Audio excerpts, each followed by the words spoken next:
Yeah, absolutely. Rubio hates him.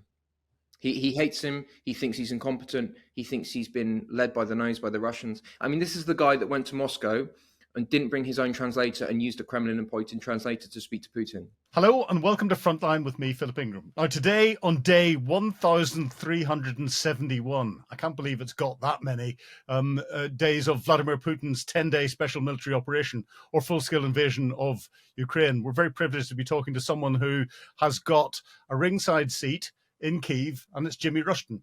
Jimmy's a Kyiv-based foreign policy and security analyst currently focused on the obvious as to what's going on around Ukraine as a freelance journal. Jimmy, welcome back to Frontline.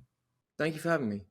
It's been a crazy, is it 48 hours even now, with the US-Russian proposal of 28-point peace plan and then rushed meetings in Switzerland between Europe, the US with Marco Rubio and President Zelensky's representatives. And I understand there's a 24-point peace plan has been brought out on the back of that by way of proposals. What's going on? That's a very good question. And to be honest with you, half of the US government doesn't seem to know. Probably more than half the US government doesn't seem to know. I first got a look at this 28-point peace plan when it was given to me by a contact in Kyiv on Thursday, the 20th of November. And I spoke to a contact in the State Department. I sent it to them. I said, do you guys have any knowledge of this? And they said, nope, never seen this before. They sent it to one of their bosses. Nobody had seen this. This was completely news to them. So at that point, it's kind of incredible that the State Department was finding out about this major diplomatic initiative from the press, from Axios, where it was leaked to. Moving forward, you then had Rubio, had no knowledge of it. We spoke to, me and my co-writer, we spoke to sources in the US intelligence community. They had no knowledge of it.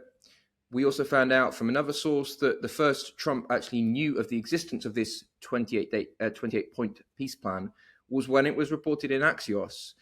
So it's incredibly chaotic. It's incredibly embarrassing. And it seems almost certainly like this is an example of Witkoff freelancing with the help of Kirill Dmitriev, who is head of the Russian Sovereign Wealth Fund and, obviously a Russian agent of influence. He brought something to Witkoff, which incredibly, they just translated from Russian into English using machine translation. And you can actually see some linguistic traces of the original Russian in this document, because there's some idioms that you see in Russian official documents. Luke Harding did a great analysis of this in The Guardian, but there's been other analysis done which has kind of shown these traces if you want to go into granular detail. But yeah, it's a Russian document, a Russian proposal, which was given to Witkoff by Kirill Dmitriev and then leaked again by Kirill Dmitriev to Axios, who then started this whole ball rolling. And at that point, up to there, it's this kind of chaos. And we had this backwards and forwards where Rubio said, I know nothing about it. And then Rubio had to come back out again. And Marcus Rubio, the US Secretary of State, so he should be aware of what's going on in the foreign affairs community. And actually, he should be leading this sort of thing and not Steve Witkoff. But he then had to come out and say, no, this was an American plan. But that was after Donald Trump seemed to pick up on it and go back into making some comments that he had made in that ambush in the Oval Office with Zelensky, where he turned around and said, of course, Ukraine should never start a war unless it knows it can win. President Zelensky hasn't been grateful for any of the US support. This is old language that seems to be coming out. Again, how much confusion did that cause? And what feeling did that cause on the ground in Kyiv? I mean, complete confusion. To be honest with you, Ukrainians that I speak to at the moment, they don't really believe that this is serious. They believe that this proposal is so ridiculous that it's never going to go anywhere. And in regards to Marco Rubio, I mean, it's even more chaotic than you explained it as, because Rubio had a call with a couple of senators, Senator Rounds and Senator Young. Rounds is a Republican senator. Senator Young is independent. But he told them that this was a Russian document. He told them this was a Russian proposal. So they then have a press conference and they say, hey, we spoke to Rubio. Rubio told us that this is a Russian document. And then a couple of hours later, Rubio just denies that this happened. And, I don't believe, and these senators have confirmed that that's what happened. They had this call with Rubio. So it's just astonishing. It's astonishing that you've got the government, which is saying one thing to senators and then one thing to the press and then one thing to the Russians, one thing to the Ukrainians.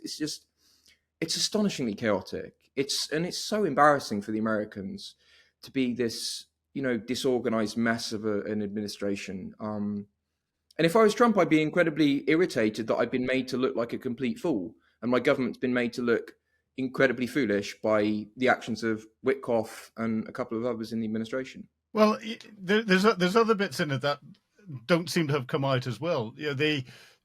Donald Trump, in his language, has threatened and said he wanted it signed by Thanksgiving, which is the 27th.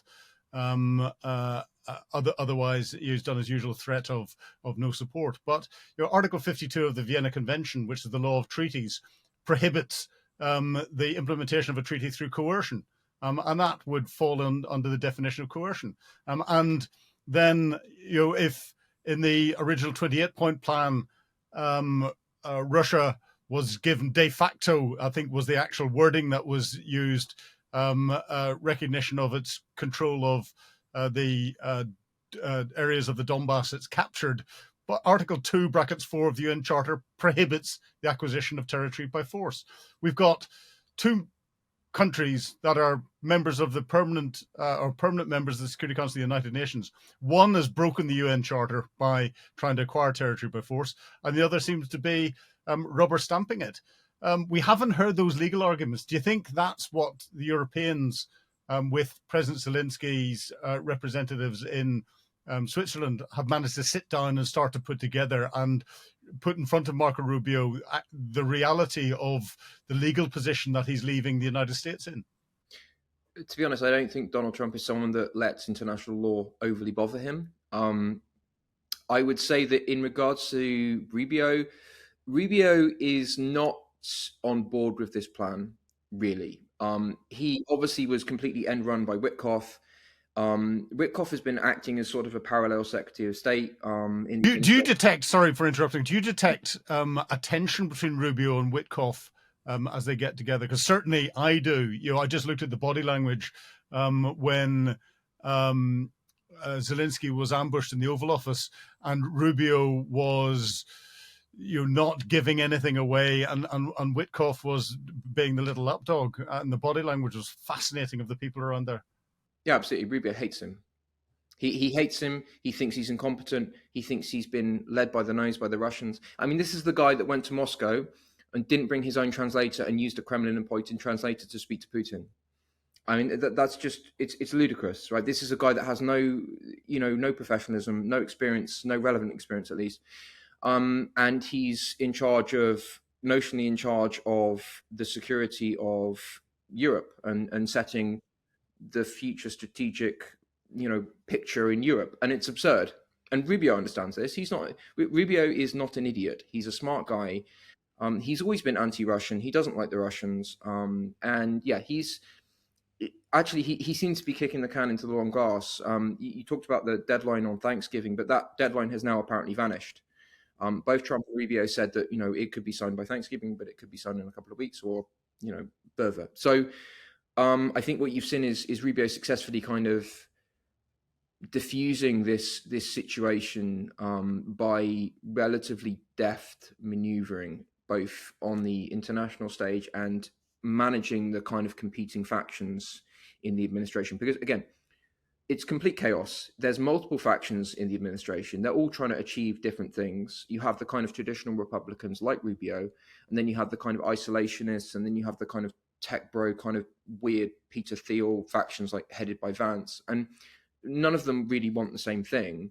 And you're seeing this kind of, power struggle play out. And at the top of this, you've got Trump, who's disinterested in detail, doesn't really understand what's going on half the time, is obsessed with his list of perceived grievances. And, Steve, as far as I'm aware, Witkoff essentially told Trump that he was working on something, and Trump was like, "Oh yeah, that's great, Steve. You go and do your thing." So Trump had no knowledge of the detail of this plan. Like I said, he first knew of the existence of the 28-point plan when it was leaked to Axios. And again, Axios were part of this Russian information operation. It was an active measure. It was use the term that you would typically use to describe this. It's an information operation. The Russians wanted to make this appear like it was settled US policy when it was anything but. I'll come on to that in the Russians bit in a moment, but I don't know if you've seen the 24-point proposals that have come out from the Europeans. Do you think that is a more sensible counter proposal, and do you think that that would be acceptable to Putin? No, it's not going to be acceptable to Putin. But then again, I don't actually think the 28-point plan would be acceptable to Putin. Here's the thing. Like every government, the Russian government has competing factions. You have people that are trying to work towards Putin, to borrow a phrase from Nazi Germany, working towards the Führer. And then you have these competing factions like Kirill Dmitriev hates Lavrov. Lavrov is the foreign minister in Russia. They hate each other. You have Kirill Dmitriev, who's almost like Witkoff's opposite number. He's running a parallel foreign policy, and obviously that's stepping on Lavrov's toes, and Lavrov does not like this. And you can see in the language that the Kremlin used to talk about this 28-point plan that they probably wouldn't be on board with all of it, because again, you have to look at what Russia has done in regards to their constitutional amendments, right? They've put Zaporizhia and Kherson into the Russian constitution as Russian oblasts, Russian regions. So if they accepted this, 28-point plan, it would mean that they have to essentially give up territory that they believe is Russian. Obviously, it's not Russian, but they believe it is. And you've seen criticisms from some of the ultra-nationalists in Russia of this plan, because they've said, hey, look, we're not going to give up Russian cities. These are Russian cities now. If we give them up, they're going to be, that's a betrayal. So I don't think that the Kremlin would actually agree to this. I think what they're trying to do, at least you obviously have Dmitriev freelancing, and then you have the Russians using this as a helpful tool to, drive a wedge between Ukraine, America, and Europe, and also create internal discord within inside Ukraine itself. No, it's interesting. That mirrors some comments that I got out of a Russian academic I was talking to in Moscow over the weekend, and he said the plan might not be completely acceptable and everything else. But do you think the fact that Dmitriev has put this forward is an indication that Putin is really worried about what's going on in the front line? He's looking for some out that there is, and actually it's an indication, more of an indication that Russia is losing and not winning. I definitely wouldn't say Russia is losing. You have to look at the dynamics on the battlefield, and what is currently happening is Russia is advancing. They're advancing slowly, but they're still advancing. What I would say is that whilst Russia can, at the moment they're comfortable, they can continue this kind of tempo of operations for maybe 2 years, or 1 year to 2 years.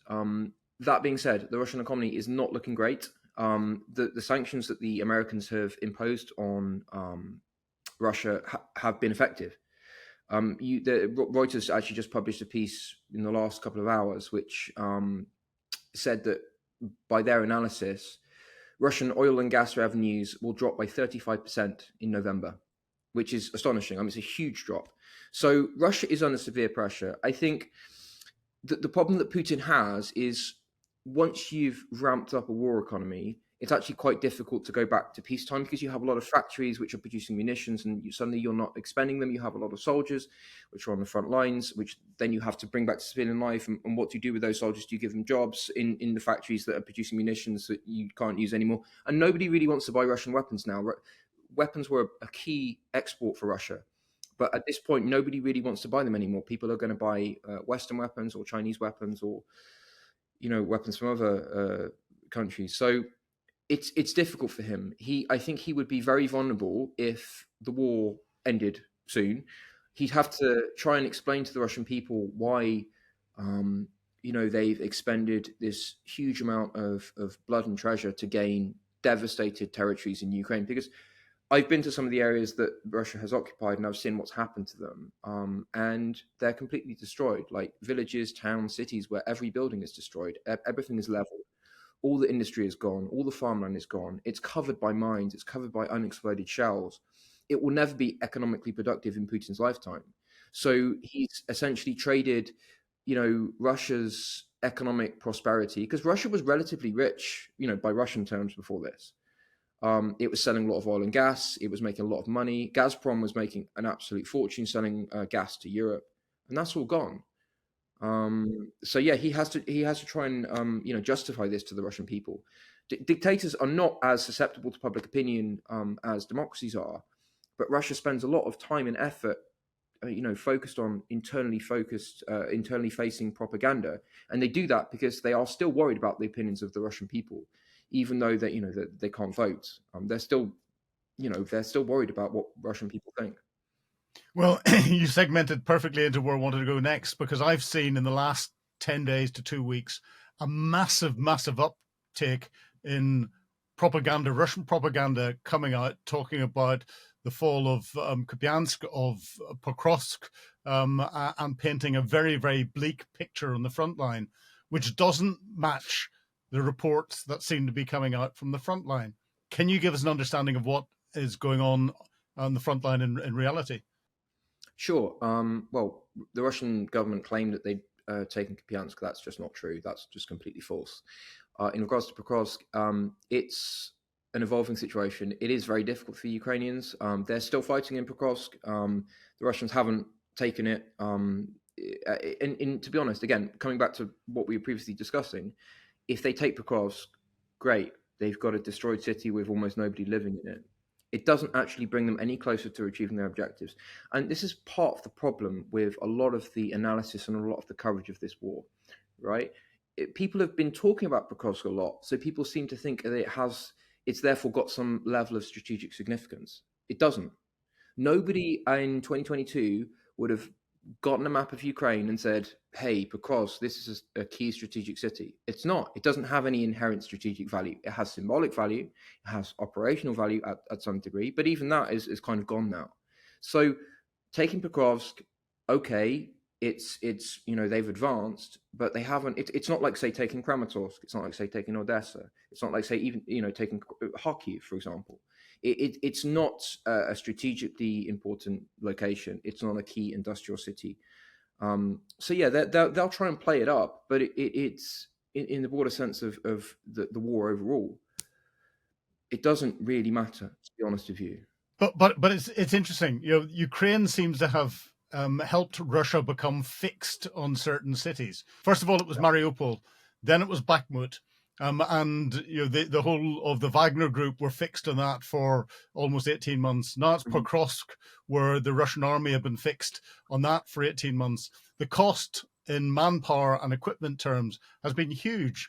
The cost in time has been huge, and therefore it's delaying Russia's further advances. Some of the other towns and cities that there are in the Donbass region that hasn't been captured by Russia are bigger conurbations than Bakhmut or Pokrovsk. And if Ukraine has to fall back and hold the Russians again in there and keep them there for another 18, 24 months and hundreds of thousands of casualties, whilst they're pummeling away at the operational level, destroying Russia's oil and gas industry, and attacking and bringing the war to Moscow and elsewhere. Surely that is a military effort that recognizes that tactically you're not strong enough to have that tactical push that everyone keeps talking about. I agree with you. Our commentators get this wrong, but you're doing something useful with that time that you're buying, and you're hitting something that is properly hurting Vladimir Putin. And that, I would almost argue, is one of the reasons why he's tacitly backed this peace plan, the 28-point peace plan that came out, because he's hurting at the minute and he recognizes that it's only going to get worse. Yeah, I mean, Russia would love to get the rest of Donetsk Oblast, which they haven't conquered, without expending any more soldiers and any more equipment and any more, time. and the Ukrainian defenses behind Pokrovsk, there's a line of defenses, the Donetsk line, Donbass line, which is relatively formidable. I spent a lot of time in Kramatorsk and Slovansk. Those cities are huge, absolutely massive. There's lots of old Soviet bunkers. They're fortress cities. Is what they are. Some of these industrial sites, if you And mentioned they've been Mariupol. reinforced by the Ukrainians. The Ukrainians, they've been turned into proper fortresses, Absolutely, and yeah. not just fortress cities as they were And under old if you Soviet remember, terms. absolutely, and if you remember the siege of Mariupol, when the last stage is when they were in Azovstal, which was this big steel plant, right? So many places like that in Kramatorsk, these old Soviet factories, which are absolutely massive, and you can bomb them all day, and you don't really get anywhere because they've got huge amounts of underground territory. A lot of them have actually got nuclear bunkers because the Soviets built them with the expectation that there'd be a nuclear war. So they wanted to have nuclear bunkers under them so their workers could go into a nuclear bunker, then come out and keep making tanks or whatever. So yeah, Kramatorsk is incredibly well defended, as is Slovansk.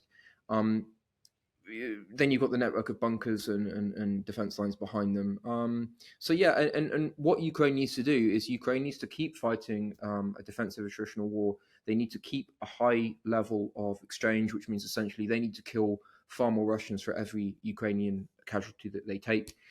And what they need to do is they need to stop getting bogged down in situations where the casualty rate, the exchange rate is relatively more equal, because that they can never win a war on those terms. And I think there are a lot of justified criticisms of the Ukrainian military leadership in coming from figures in Ukraine. In fact, I just did an interview with Bogdan Klotovich, who's the ex-commander of the Azov brigade, and he was talking very persuasively and powerfully about how the Ukrainian commander-in-chief Syrsky needs to be replaced because he doesn't really understand the concept of fighting a defensive war and kind of an active defense in an attritional conflict. So yeah, but it's for Putin. He would absolutely much rather gain these territories via negotiations rather than having to fight for them. Well, it's interesting you say that criticism of Syrsky as well. We're seeing a transition of the Ukrainian military from a regionally based, static military type structure to a more mobile, operationally focused, maneuverist type approach with the core structure that's brought in, with the Azov Brigade being a central part of the development of the core structure. Do you think this mindset is properly setting in, or is it causing the differences that you seem to hint at there? And do you think the Ukrainians are properly learning? So the core system is a good idea. I think the problem is that an idea is only as good as its execution. So what you're seeing is coming back to Azov. First Azov Corps of National Guard includes obviously Azov and a bunch of other units, including the Presidential Brigade, Brevery, and a few others. But what Syrsky did recently was he pulled Azov Brigade away from their core to plug this gap down south. So, and this is again a repeated criticism of Syrsky, is that he micromanages. He pulls units from different directions. He pulls, sometimes platoons, battalions from brigades, and Klotovich called it Solanka, which means like meat soup. So he kind of puts all these units together, and then he micromanages them. So he doesn't really like to delegate, and he's not bad on the tactical level, but he doesn't really have the strategic thinking, at least according to my interviewee and many other Ukrainians. He doesn't really understand how to fight a war of this type, and he has the kind of Soviet mindset, which is, okay, if we've got a problem, let's throw men at it until it goes away. Which, yeah, you can't fight a big Soviet army with a small Soviet army because you'll lose. Well, yes, and it was ever thus, and it's interesting to see what's happening. So, you've clearly got your crystal ball in front of you, because the production team will have said, make sure that you've got that out. What's going to happen next? I think that this deal will ultimately go nowhere. I think it will collapse under its own contradictions. I think it will become it will become increasingly embarrassing to the Americans, and I think you're seeing a kind of slow walk back from Rubio now. I think on the military side of things, I think it's going to be a difficult winter. we have power cuts. Maybe I have 8 hours of power a day now in Kyiv, so it's difficult. I think the Ukrainian government is going to come under increasing pressure to make significant political and military reforms, which they need to do. A lot of the problems that Ukraine is suffering in this war are because of decisions the Ukrainian government has made that are not particularly good. Syrsky's appointment being a key one. So I think you will see, I don't think you're going to see any general collapse of the Ukrainian military. I think you're going to see a relatively orderly fighting withdrawal from areas that they're getting pressed on by the Russians. And I think as the bad weather sets in, Russian infantry are not well prepared for the bad weather. So I think for the Ukrainians, they want it to get cold. They want it to get, the weather to be miserable because they can deal with it better than the Russians. And we've had winters where Russian soldiers have literally been freezing to death, which is, horrible, but it's what you want if you're Ukrainian. Yeah, well, again, with fighting the Russians, it was ever thus. And briefly, how much has this corruption scandal damaged Zelensky, or is it, has he come out of it well because it's actually been exposed and brought out and dealt with? No, he hasn't come out of it well. Key members of his team have been implicated in this. And I think he needs to be very clear that for the military, for soldiers fighting on the front, when you're reading stories about corruption back in Kyiv, this is incredibly demoralizing, right? For average civilian morale, when you're sitting in a blackout and then you read that one of the president's friends delayed making improvements to the hardening of Ukrainian critical infrastructure because he wasn't going to make enough money on the bribes he was going to get from the contracts, that is incredibly demoralizing. So he needs to get a grip of it, to be honest, and he needs to start thinking less about, protecting his friends, and he needs to make comprehensive and meaningful reforms. And that's not my opinion.